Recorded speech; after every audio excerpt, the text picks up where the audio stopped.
If you don't have a minute, how are you ever going to get good at sales? The topic of sales can be troubling, and I totally understand. It's not very easy to sell yourself when you don't have the copy in front of you, right? Which is why at the very root of it, sales is all about trust. If somebody trusts you, if you're likable, they want to buy from you, right? But even before the sales stage, there's marketing. And if people don't know what you do, it doesn't matter how good you are, how good your product is, they'll never buy from you, right? And that's why if you look at some of the best leaders, if you look at the Mahatma Gandhis, the Martin Luther Kings, the Barack Obamas, I said that a bit like him though. But if you look at the Barack Obamas, they always start with why they're doing what they're doing. Change will not come if we wait for some other person or if we wait for some other time. We are the ones we've been waiting for. So before sales, there's marketing. And most people don't even think about marketing, but marketing is important. Imagine having a really good product, an iPhone, let's say, a Louis Vuitton bag, and nobody knows about it. So how will they buy? You might say word of mouth, but I'm talking about day one when they first started. They must have gone out, told some people about the product, right? And at the root of marketing is understanding your customer. So that might come from customer segmentation. So you'll have like different avatars. Avatars, what does that mean? These customer avatars is another way of putting our customers into similar groups. So with similar attributes. Now these attributes could be demographic.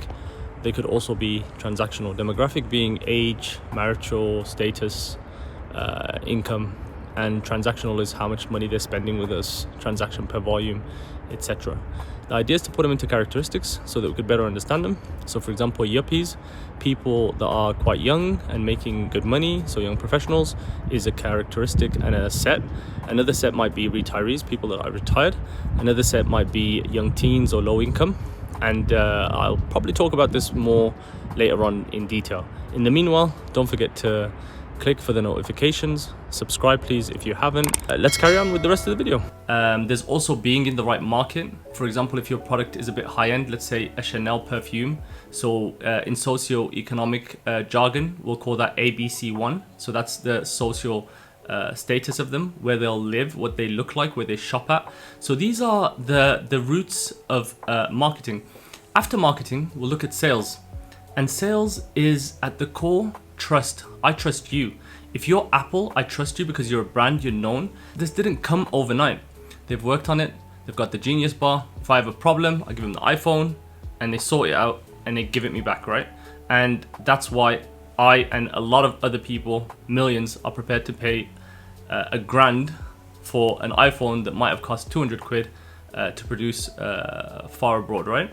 And bear in mind, in that cost, there's also the marketing, there's the labor or PAYE in the UK, and a myriad of other costs like logistics and tax and tariffs and import and export and all the good stuff that come with business.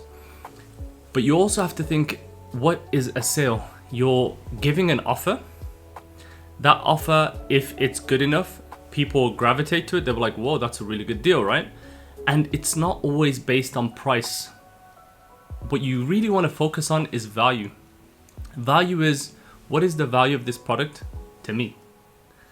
Is it valuable or is it not valuable? Let me give you an example.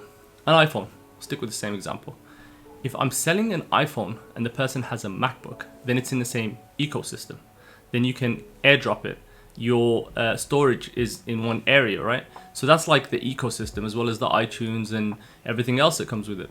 Now you can figure out how to apply this to your business because every sector is different. So you might be selling, say, a software as a service to a B2B proposition.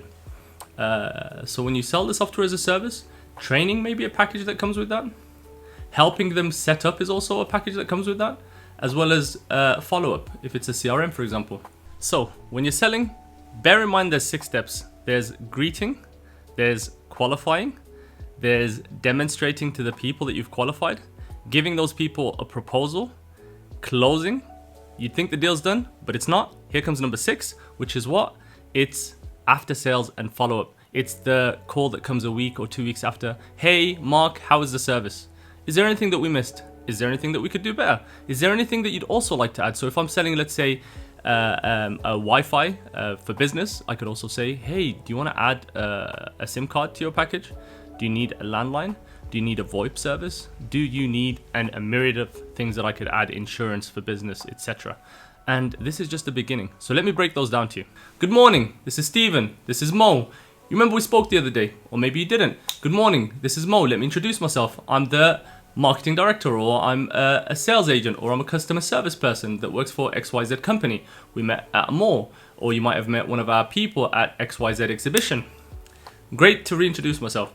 And then you'll go through what's called qualifying. Are they the right person? Are they the decision maker?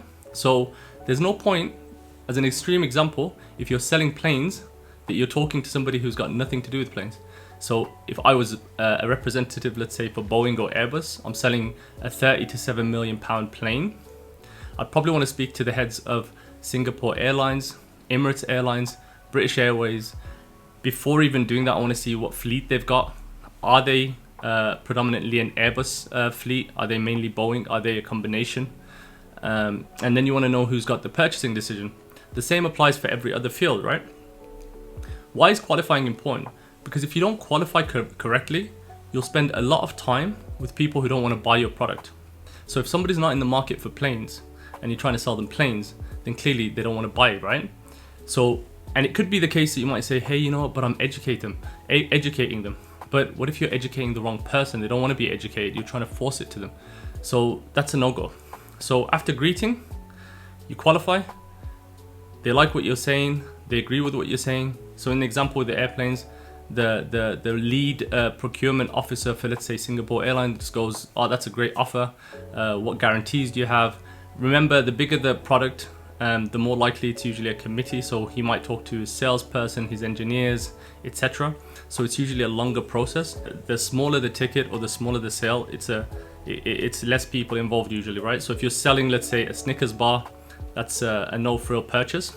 If you're selling a car, maybe 1 or 2 people. If you're selling a house, maybe 2 or 3 or 4, a family of people, you know? So every time the ticket gets bigger, you're usually speaking to multiple people, right? Which is why you have to be patient. You have to listen to them. Each one will raise different concerns. So in the airplane example, the engineer might worry about, say, cold temperatures because it's happened before.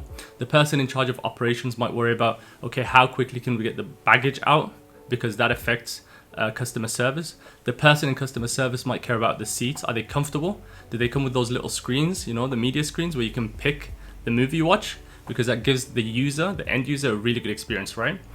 So going back to what we said, we've got greeting, we've got qualifying, then we've got proposal. So you've heard all of this, you put in a proposal, I hear what you're saying, these are the points that you mentioned, here's the offer, right? And then once you've done that, they'll come back to you and you follow up, you know, in a day, in a week. Hey, when would you like me to get back to you? Let's say they say a week, you follow up promptly. And thereafter, that builds up your sales pipeline. And you might have, say, 10 customers you're talking to at the same time, 20 with this airplane example. And then after that, you'll close the deal. Contracts are signed, solicitors put in any clauses that you want, the jurisdiction and the like. And after you've closed, you don't just forget the customer. You follow up in a week's time, in 2 weeks. Hey, did you like the purchase? Well, reason for the call today, John, is something just came across my desk, John. It is perhaps the best thing I've seen in the last 6 months. If you have 60 seconds, I'd like to share the idea with you. You got a minute? Is there any problem? Is there anything that we could have done better? So you're even trying to learn what you could fix so that the next time when you're proposing, when you're greeting, when you're selling again, you can actually improve upon your sales process each and every time. And those are the basics. Bear in mind when I mentioned marketing, so the part even before all of this was the stuff of why are you selling? So for example, if I was an Apple, I'm selling to creative people who love creating things and creating their vision and fulfilling their imagination, right? Whereas let's say Adele or maybe a compact back in the day, they might say, hey, this is a 300 gigabyte device, the screen's 17 inches, and these are things that don't excite people, right? So these are the basics. If you like what you heard, I look forward to helping you achieve your projects. And even if you want to bounce some ideas, give me a call, reach out to me, contact me. I look forward to helping you. Thank you so much for your time, and I wish you a wonderful day.